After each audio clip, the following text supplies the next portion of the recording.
Hi folks, I'm the developer of MapForge, map making software, and if you use no player characters' wonderful hex tile assets to make your maps, I want to show you some reasons why you might want to consider using MapForge instead of whatever you're currently using, like Photoshop or Gimp or something else. Okay, as you'll see here, I currently have 5 sets enabled. Each one of these is called an add-on in MapForge. And by putting them out as sets, it really helps keep, pertinent content together and helps you find things easier. For example, if you want to make a grassland map, obviously you'll use the grassland add-on. So that's the first level of organizing assets. Then here on the right, this strip on the right, you can see that the assets are further categorized depending on the terrain type. So it keeps everything together. For example, all the pond assets are in this category and you can cycle through them. Furthermore, let me just real quick cycle through the different add-ons. You're probably already familiar with the content, hills and cliffs and marshland, and I'll be doing more sets. So far I've got 5 made. But anyway, here's another way you can save time. With any other graphics tool that you're probably using, you may have found that you've got to very precisely position assets on the map so that they fit the hex grid. That takes time. For example, let's say I want to stamp down 5 of these towers. 1, 2, 3, 4, and 5. If I hide the grid, you'll see that they might not be perfectly aligned. It might be a pixel off, so you get a double width border in certain places. It's very finicky. So one of the things that MapForge offers is a snap to grid feature that makes placing these so much faster. In fact, you don't have to click each time. You can just click, hold, and drag, and it'll place the area. Yes, another point is that you've got to use these, you've got to make your maps from the top downwards, and I'll show you why. See, this looks perfectly fine because I work from the top down. But if I work from from bottom up, you see that the tower gets cropped. Well, MapForge has a way around that with tile auto sorting. Basically, it works like this. Just by stamping something down, it already auto sorted the ones that I placed before. But now I can map in any direction I want. And it keeps everything perfectly aligned. With tools like Photoshop, you'll spend a lot of time moving assets up or down in the layer hierarchy to make sure that this sort of mistake doesn't happen.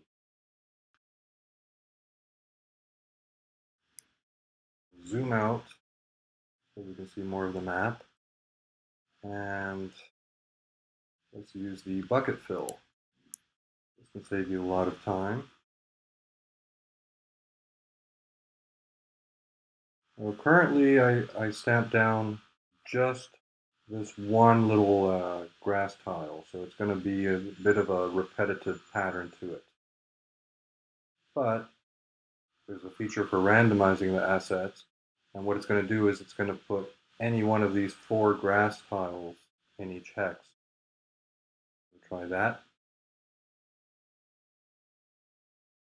There we go. Looks much more natural.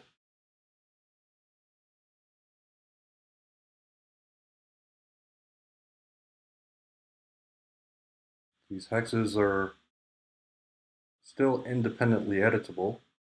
I'm going to, for example, click and drag this one, and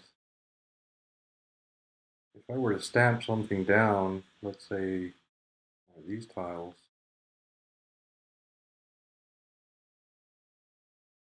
note that when I drag that tile away, it's replaced whatever was underneath. I call that stamp to replace. Um, that helps avoid getting like several layers deep of tiles that cover each other up and just makes things slower. You can also just drag already stamped assets to delete what was under them.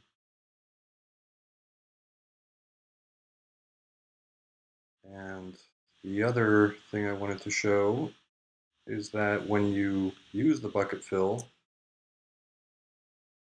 now you can hold down a hotkey, the R key, to randomize as you do the bucket fill. So it'll automatically randomize each hex that it stamps down to avoid patterns.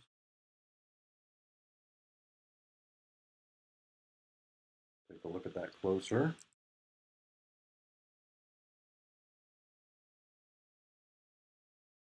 And it's very, very responsive. You can just very easily drag things, delete them. A real time saver. Another way that it organizes assets for you is that you got certain assets that are tiles because they fill the entire hex, and then you've got others that are tile overlays, which, as you know, have transparency, such as roads. Let's figure all this out.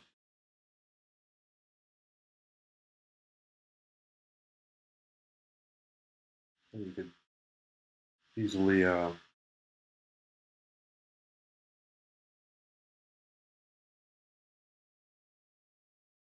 very quickly lay out roads, and this avoids you having to go into the folders in your hard drive and look for a specific asset.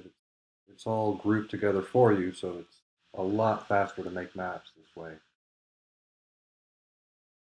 In addition to that, you can also search for assets. So if I click on this icon here, let's say I want to place a castle overlay. Now it's filtered out everything in this add-on except for the castle. Place here. Now let's say I want to place lots of grassland.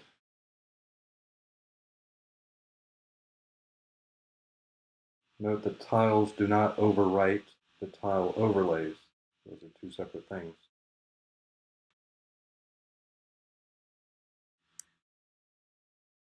So, I mean, just this is kind of a smallish map. I believe it's 24 inches by 12 inches. I'm going to go ahead and change my grid color to black because that works better for these assets. You can imagine how long it would take to lay out each individual hex in another graphics app. Finding the right assets, it's really time consuming, especially given how no player character is making increasingly bigger tile collections. Some of these only have 100, 150 tiles, but some of these have 500 to 600 tiles. So you need a system for finding things. So let's say, for example, I want to place a forest beside my castle. I'll just switch to the forest set. And click, hold, and drag to lay out the shape of my forest. And it doesn't matter that it's all identical forest tiles because I can randomize it.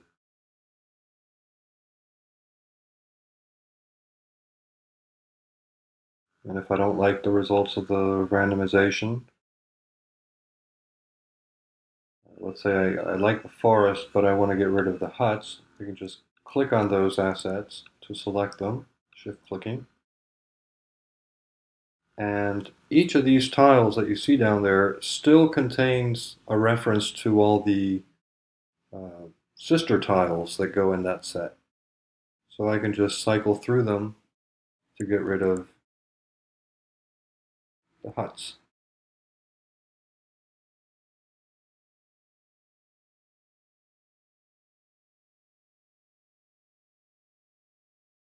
Say I don't want the fallen trees. Very fast, very easy to make maps with this system. Before I forget, there's also a search feature, which is a real time saver. Click on this magnifying glass icon, and you'll see a list of keywords. And you can just click on whatever you're looking for. Let's say I want an animal den. There's my animal dens. I've got a light and a dark version. Obviously on this map I'd want the light version. And in addition to looking for things that you want, you can also filter out things that you don't want. For example, I'm making a normal map, not the dark variant, so I can shift click on a word and it'll filter out anything containing that keyword. So, wait a minute. So now I see only non-dark assets, and I can continue refining my search. Let's say I don't want mines or graveyards or ruins. It'll take out all those other things, making it very easy to make your maps. So I hope you'll give MapForge a chance. You can download it and use it for free in low resolution output. And if you like it, you can purchase a license. It's a one-time fee, and that will unlock the high resolution mode. Let me just quickly lower the resolution of this map to 50 pixels per hex, so you can get an idea of what you can do without buying a license.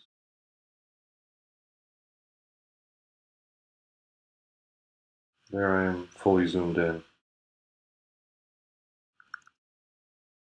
To really get the most out of these gorgeous assets, you're going to want high resolution exports. Thanks for watching.